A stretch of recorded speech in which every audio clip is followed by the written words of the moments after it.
Karagdagang personnel ng LTFRB sa NCR i-deploy sa iba't ibang transport hubs para umalalay sa mga babiyahe. Ang kasama natin sa balitang yan, si Rajuman Gerald B. Ulep.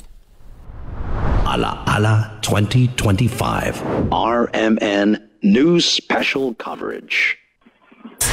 Nagpakalat na itong Land Transportation Franchising and Regulatory Board National Capital Region ng kanilang karagdagang persa sa iba't ibang transport hubs dito pa rin sa Metro Manila para umalalay sa mga pasahero ngayong undas.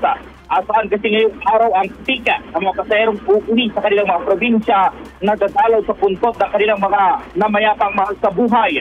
Sinabi ng LTFRB na ang mga itinilagang tauhan ay naasasan para magsagawa ng inspeksyon sa mga pampublikong sasakyan.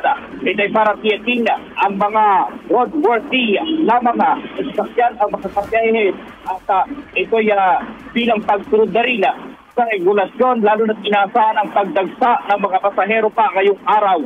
Uli naman nagpaalala ang LTFRB sa publiko na sumakay lamang sa mga lehitimong PUV upang masiguro ang kaligtasan.